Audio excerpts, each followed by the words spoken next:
નમસ્કાર વિદ્યાર્થી મિત્રો, હવે તમે આ વિષયના વિડીયોઝ એક સાથે જોઈ શકો છો. તેના માટે વિડીયો નીચે મારી ચેનલનું નામ છે, તો ચેનલમાં જઈ પ્લેલિસ્ટમાં જશો તો આ વિષયના વિડીયોઝ એક સાથે જોઈ શકશો. તો વિદ્યાર્થીઓ, આજના વિડીયોમાં આપણે શીખીશું ગુજરાતી ધોરણ 8 દ્વિતીય સત્રનું કાવ્ય નંબર 16, સુદામો દીઠા શ્રી કૃષ્ણ દેવ રે. એટલે કે દીઠા એટલે કે જોયા, સુદામાને જોયા શ્રી કૃષ્ણ દેવ ભગવાને. અને કવિનું નામ છે પ્રેમાનંદ. પ્રેમાનંદના ઘણા બધા પ્રખ્યાત આખ્યાનો છે. પ્રેમાનંદ છે તે આખ્યાનો માટે પ્રખ્યાત હતા. તેની કૃતિઓમાં છે કુંવરબાઈનું મામેરું, સુદામા ચરિત્ર, નળ આખ્યાન, ચંદ્રહાસ આખ્યાન, ઓખાહરણ, દશમ સ્કંદ વગેરે. તો અહીંનું કાવ્ય છે તે દશમ સ્કંધમાંથી લેવામાં આવેલી છે. અને આ કાવ્યમાં છે શ્રી કૃષ્ણ ભગવાન છે સુદામાને જુએ છે અને તેની પ્રતિક્રિયા શું હોય છે તે વિશેનું વર્ણન છે. આપણને બધાને મહાભારતની કથા વિશે ખબર જ છે. અને તેમાં જે મુખ્ય પાત્ર છે શ્રી કૃષ્ણ ભગવાનનું, તેના જીવનની અહીં એક પ્રસંગ રજૂ થયેલો છે. સુદામા છે તે શ્રી કૃષ્ણના બાળપણના મિત્ર હોય છે.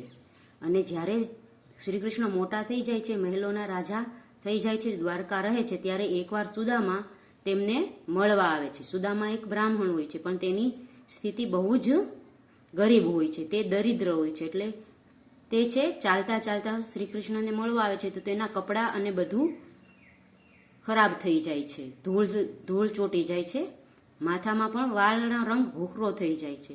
તેને જોઈને દ્વારપાળ કહે છે કે શ્રી કૃષ્ણ ભગવાન કેવા મહેલવના રાજા છે અને તું હાવ ભિખારી જેવી હાલતમાં આવ્યો છે અને તું પોતાને શ્રી કૃષ્ણનો મિત્ર કહે છે, તો તે સાવ ખોટું છે. પણ સુદામા કહે છે એકવાર તમે ખાલી શ્રી કૃષ્ણને કહી તો આવો. એટલે તે દાસી છે પછી શ્રી કૃષ્ણને કહેવા જાય છે. તો જ્યારે દાસી સુદામાનું નામ બોલે છે તરત શ્રી કૃષ્ણ ચમકી ઉઠે છે અને સીધા તરત ઊભા થઈને હાફળા ભાફળા દોડવા મળે છે. તેનું પિતાંબર તેના પગમાં ભરાય છે, તે પડી જાય છે, પાછા ઊભા થઈ છે અને દોડવા માંડે છે અને કહે છે કે સુદામા આવ્યા છે મારા ખાસ મિત્ર, જે તેમની સેવા કરશે, તેમને પ્રસન્ન કરશે, તે જ મારી સાચી રાણી કહેવાશે. તેની 8 પટરાણીઓ હોય છે જે તેની અલગ અલગ સેવા કરી રહી હોય છે. તો શ્રી કૃષ્ણ તેને કહેતા જાય છે કે સુદામા આવ્યા છે તેની આગતા સ્વાગતા આપણે કરવાની છે.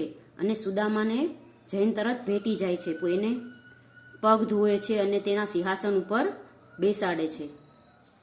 તે આખી વાર્તાનું અહીં કાવ્યના રૂપમાં નિરૂપણ થયેલું છે. તો કાવ્ય શરૂ થાય છે સૂતા સેજ્યા રે અવિનાશ રે. સેજ્યા એટલે કે પથારી અથવા શૈયા. તો શૈયા ઉપર સૂતા છે અવિનાશ. અવિનાશ એટલે કે જેનો નાશ નથી થયો તેવા, જેનો કોઈ નાશ નથી તેવા અવિનાશ એટલે કે શ્રી કૃષ્ણ ભગવાન. 8 પટરાની છે પાસે રે. તેની 8 પટરાણીઓ એટલે કે 8 પત્નીઓ તેની પાસે છે. રૂકમણી તળાશે પાય રે. તળાશે એટલે કે દબાવે છે. રૂકમણી તેમના પગ દબાવે છે. શ્રીવૃંદા ઢોળે વાય રે. ઢોળે એટલે કે નાખે છે. શ્રી વૃંદા છે તે પવન નાખે છે. ધર્યું દર્પણ ભદ્રાવતી નારીએ. અને ભદ્રાવતી નારી છે તે દર્પણ પકડીને ઊભા છે. જાંબુવતીએ ગ્રહી જલધારી રે. અને તેમની પત્ની જાંબુવતી છે તેને હાથમાં જળની ઝારી ઝીલીને ઊભી છે. યક્ષકંદર્પ સત્યા સેવે રે. તો યક્ષકંદર્પ છે તે કસ્તુરી, કેસર, ચંદન, અગર, બરાસ, સોનાના વરખને પીસીને તૈયાર કરેલો એક લેપ છે. તો એ લેપ છે તે સત્યા છે તે તેને શરીરે લગાડે છે. કાલિંદી તે અગર ઉખવે રે. અને કાલિંદી છે તે એક જાતનો સુગંધી પદાર્થ ઉખવે છે એટલે કે દૂર કરે છે, કાઢી નાખે છે. તો સત્યા છે તે સુગંધી લેપ લગાડે છે અને કાલિંદી છે તે અગરનો લેપ છે તે દૂર કરે છે. તો આવી રીતે છે તેની 8 પટરાણીઓ તેની સેવા કરી રહી હતી. આગળ છે લક્ષ્મણા તંબોળને લાવે રે. તો તંબોળ એ પાનનું બીડું. તો લક્ષ્મણા પાનનું બીડું લાવે છે. સત્યભામા બીડી ખવડાવે રે. અને સત્યભામા છે તે પાનનું બીડું શ્રી કૃષ્ણને ખવડાવે છે. હરિ પોઢિયા હિંડોળા ખાટ રે, એટલે શ્રી કૃષ્ણ છે તે હિંડોળા ખાટમાં પોઢિયા છે, એટલે કે સૂતા છે. પાસે પટરાણી છે 8 રે, અને તેની આસપાસ 8 પટરાણીઓ બેઠી છે. બીજી 16 સહસ્ત્ર છે શ્યામા રે, અને બીજી 16 સહસ્ત્ર એટલે કે 1000.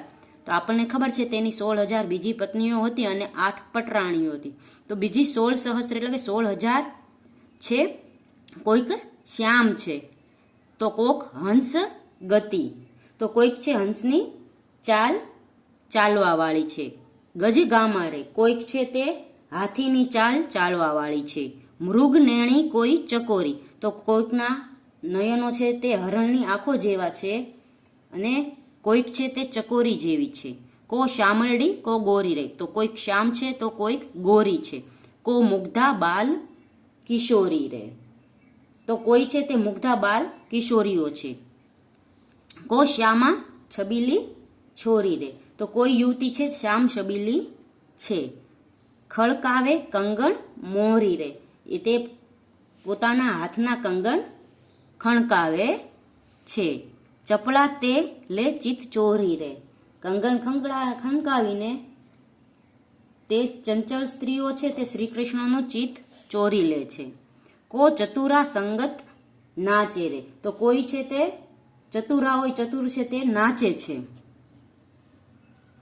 તે ત્યાં રીઝવી સંગમ જાચે રે, તો તે શ્રી કૃષ્ણને રીઝવી એટલે કે પ્રસન્ન કરીને તેની સાથે રહેવાનું વિચારે છે.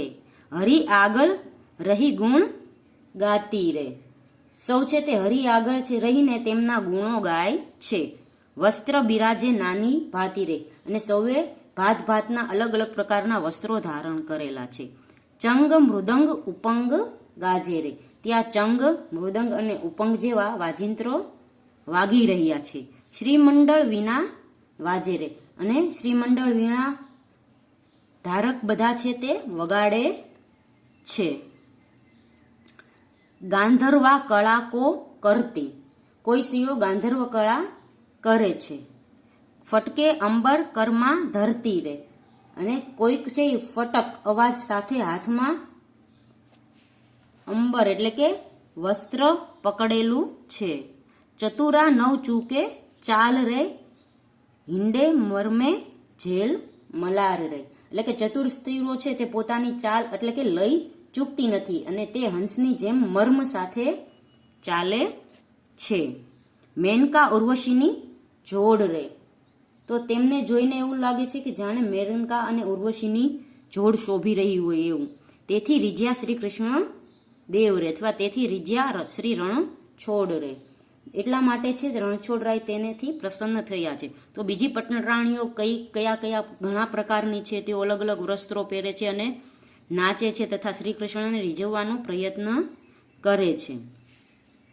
એમ થઈ સૌ થઈ કાર રે, રસમગ્ન છે વિશ્વા ધાર રે, આ રીતે નાચગાન ચાલી રહ્યું છે અને વિશ્વના આધાર રૂપ એવા શ્રી કૃષ્ણ ભગવાન રસમગ્ન છે. એવે દાસી ધાતી આવી રે, એવે એટલે કે આવા સમયે દાસી ધાતી આવી, ધાતી એટલે કે દોડતી દોડતી આવે છે ને નાથે પાસે બોલાવી લે, તે દોડતી દોડતી આવી એટલે શ્રી કૃષ્ણ તેને પોતાની પાસે બોલાવી. બોલી સાહેલી શીશ નામી રે, એટલે પછી દાસી છે તે શ્રી કૃષ્ણને શીશ નમાવીને માથું ઝુકાવીને બોલે છે, દ્વારે દ્વિજ ઊભો છે સ્વામી રે, કે આપણા દ્વારે દ્વિજ એટલે કે એક બ્રાહ્મણ ઊભો છે. ન હોય નારદજી અવશ્યમેવ, તે કોઈ નારદજી નથી, ન હોય વશિષ્ઠ ને વામદેવ, તે કોઈ વશિષ્ઠ ગુરુ નથી અને વામદેવ પણ નથી. ન હોય દુર્વાસા કે ન અગત્ય રે, તે કોઈ દુર્વાસા ઋષિ પણ નથી અને અગત્ય ઋષિ પણ નથી. મેં તો જોયા ઋષિ સમસ્ત રે, મેં તો બધા ઋષિ જોયેલા છે પણ તે એક કઈ ઋષિઓ જેવા લાગતા નથી. નારદજી નથી, વશિષ્ઠ દેવ નથી, વામદેવ નહીં, દુર્વાસા અગત્ય એકય ઋષિ જેવા લાગતા નથી. ન હોય વિશ્વામિત્ર અત્રી રે, તે વિશ્વામિત્ર પણ નથી અને અત્રી પણ નથી. નથી લાવ્યો કોઈની પત્રી રે, એટલે તે કોઈની ચિઠ્ઠી પણ લાવ્યો નથી, ખાલી આમનામ આવીને ઊભો છે. હવે શ્રી કૃષ્ણ ભગવાન આવા રસમગ્ન થઈને બેઠા છે ત્યાં દાસી આવીને કહે છે કે ભાઈ એક બ્રાહ્મણ આવ્યો છે પણ તે ઋષિ જેવો લાગતો નથી, મેં બધા ઋષિઓને જોયો છે. તો તો આગળના વિડીયોમાં આપણે જોશું કે એ બ્રાહ્મણ કોણ છે અને શ્રી કૃષ્ણ જ્યારે બ્રાહ્મણનું નામ ખબર પડે છે ત્યારે તેની પ્રતિક્રિયા શું થાય છે. ત્યાં સુધી ગુડ બાય, ટેક કેર.